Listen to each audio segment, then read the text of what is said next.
Thank you all for being part of this symposium, and it's a wonderful experience for me to participate in this discussion. I'm looking forward to having an interesting conversation with the group. Already the previous speakers have laid a very good groundwork for what this discussion is all about. I'm going to try to give you a little bit of my background. So I have spent major part of my formative years back in India.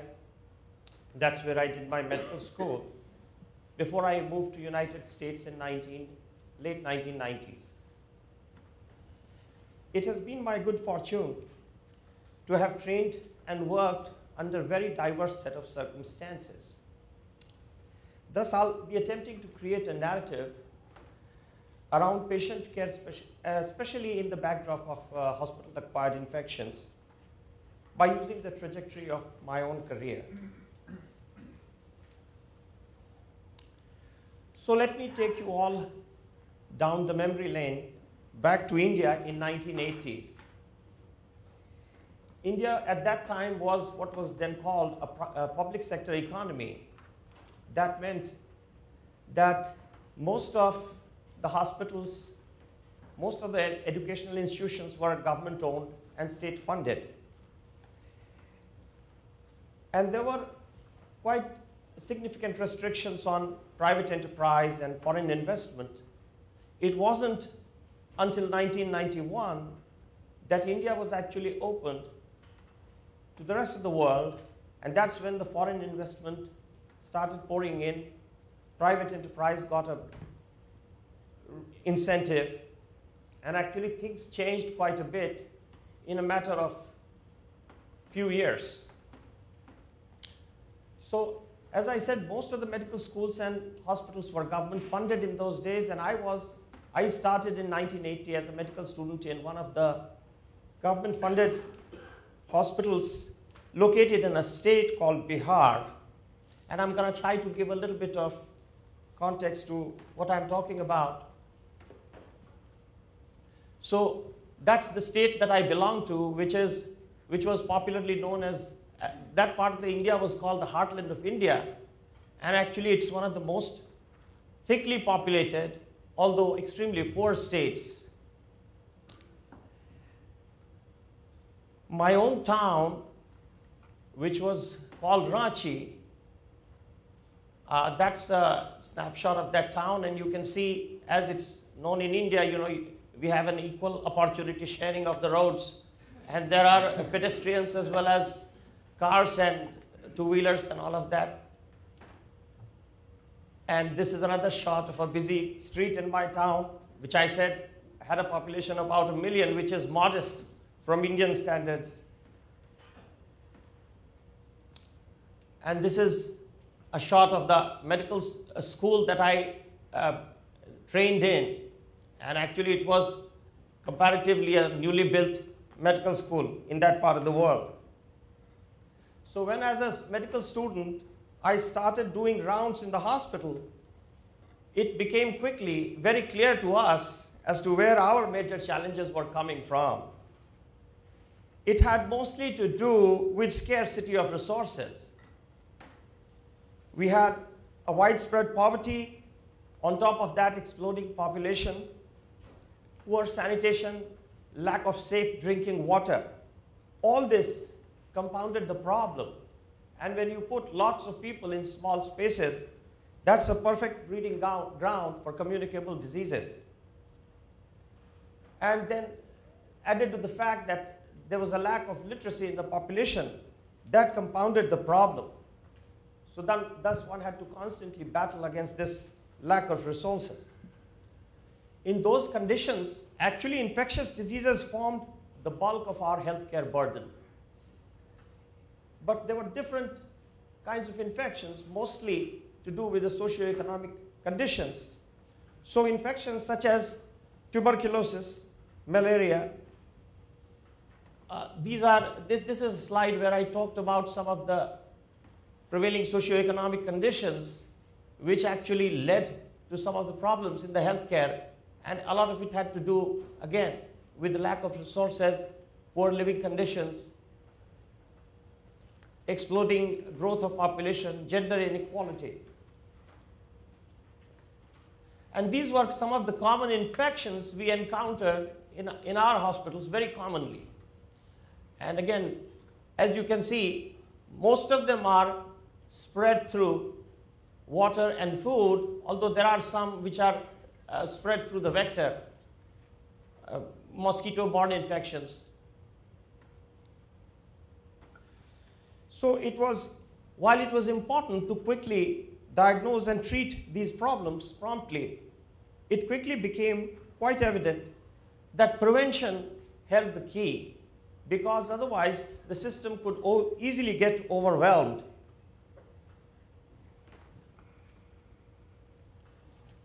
So, how did we approach the problem of hospital-acquired infections under these conditions? So these hospitals were very different from what you really encounter in the advanced countries or in the modern Western world. So these hospitals had an environment that was open to the outside world. So you could not really control the quality of air or the temperature or the humidity or the carbon dioxide content of the air. That was not something you could really control.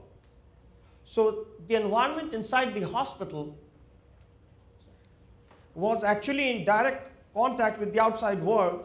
So unlike the modern hospitals in the West, where the infections could remain locked inside for a length of time, in these open hospitals, these organisms could get diluted as they mingled with the outside world. Also, the concept of actually intensive care units in those days was still an emerging concept. That meant that the use of invasive procedures, such as intubation of the critical care patients or placement of intravascular lines, was not that frequent occurrence. And it's important to note that these invasive procedures in some ways are the major contributors to the hospital-acquired infections. Also, the menace of antibiotic resistance hadn't gone to the present-day proportions. In this scenario, the prevention of infectious diseases mainly included steps to disrupt the direct person-to-person spread. So measures such as frequent hand washing, use of gloves, aseptic precautions, isolation, sterilization, and disinfection of instruments, as well as laundry. All this became very important. Use of prophylactic antibiotics before even minor procedures was quite common. Also, the role of infectious control team for purposes of surveillance was important. After finishing my medical school, for the next few years, I worked in what was considered to be the rural area of my state. And there, our main goal was actually to provide access to the healthcare, because in those areas, the biggest problem was for the population to have an access to the healthcare. So our main goal was to inform and educate the local population and build a relationship based on trust between them and the healthcare team. Also, we had to treat common problems such as some of the common occurring diseases. But our goals were more modest, which was to provide vaccines to the newborn, providing basic antenatal care to the pregnant women, and again, the patient education regarding personal hygiene, sanitation, clean drinking water. All this was of great importance.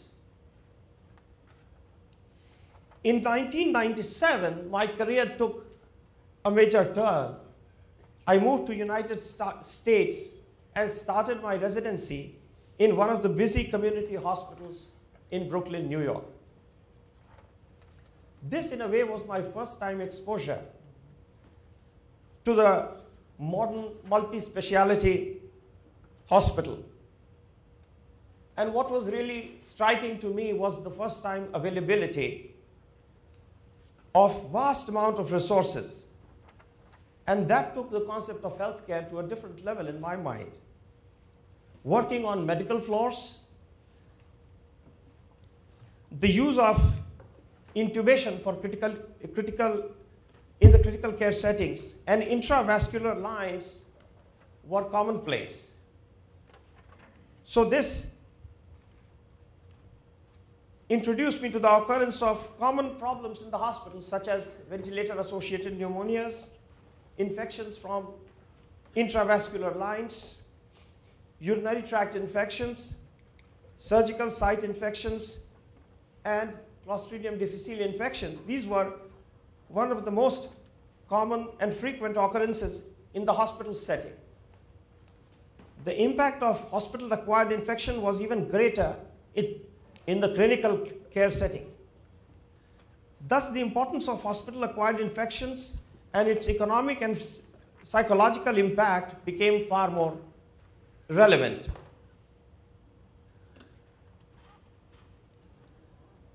And this is a, this is a photograph I have of the rural part of my state where I worked after finishing my medical school. And this is some of the, as I listed, some of the common hospital-acquired infections which we encounter presently. And I would like to add Clostridium C. difficile infection as the fifth one in the top five common hospital-acquired infections. Sure. Also contributing to this was host factors such as advanced age, immunocompromised status of the patients, patients being on chemotherapy and other medications, and chronic medical problems such as diabetes, chronic obstructive lung disease, heart failure, etc., significantly increase the vulnerability of these infections. Add to this the specter of growing antibiotic resistance, and you have the makings of a perfect storm. Thus, it started becoming clear to me as to how significant was the impact of hospital-acquired infections in general on healthcare. We do know that the economic impact of healthcare infection runs into more than $10 billion. Every year we have close to 2 million people who will acquire hospital-acquired infections, and one in almost every 20 patients runs the risk of developing an infection in the hospital itself. Also, this may lead to functional disability, emotional stress to the patient, and this may lead to a reduced quality of life in some cases. Hospital-acquired infections lead to the diversion of resources from actual patient care into what could be a potentially preventable problem. So in this way, it creates an imbalance between the actual availability of resources and the healthcare needs. Also, on discharge, some of these patients can move from these hospitals and carry the hospital-acquired infections into the community. And a good example of this is MRSA, which at one time was seen mostly in the hospital setting, but now is frequently seen in the community itself. So all this makes the push towards prevention of hospital-acquired infections self-evident. So how do we prevent the hospital-acquired infections? Broadly, the strategies include risk stratification, prevention of direct transmission, and environmental factors.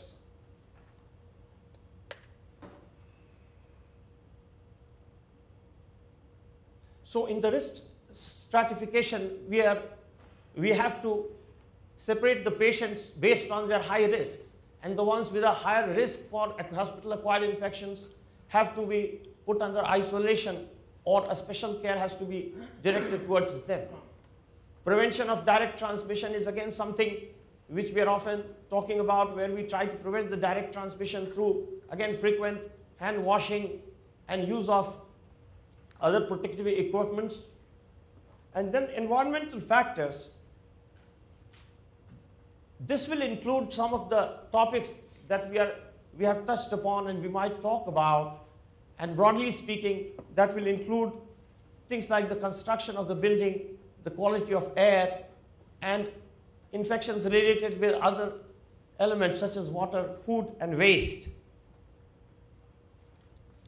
For the last 15 years, I have been working in a rural area of my state, New Mexico. This town has a population of about 35 to 38,000, which is peanuts compared to what we found in India. This has been a different yet exciting and rewarding experience, as one is serving a community with a physician's shortage. The ready availability of different specialities is actually lacking in this city. This is one of the hospitals in my rural area. I have worked in outpatient settings and also in small rural hospitals taking care of inpatients. Again, the challenge posed by hospital-acquired infections is quite significant.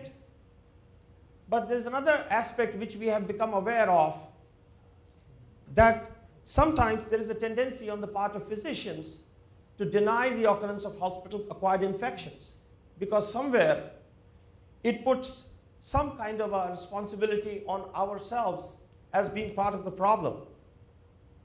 But in my experience, the best way to protect or prevent this is to have transparency and to report these infections rather than try to be in denial. So it's important that we do not become defensive and look at the hospital-acquired infections as simply failing on our part, but as a challenge to be addressed head-on. I would like to end this discussion with a larger philosophical view about infectious diseases. It remains one of the most dynamic areas in modern medicine. As science and technology advance and take us towards a better future, the infectious agents are also evolving and posing newer threats. So while we can pat ourselves on our backs for our accomplishments, there is still a lot of work to be done. And this is a work in progress. The future holds great promise as we move towards new horizons, but the newer challenges are bound to come our ways. Thank you all very much.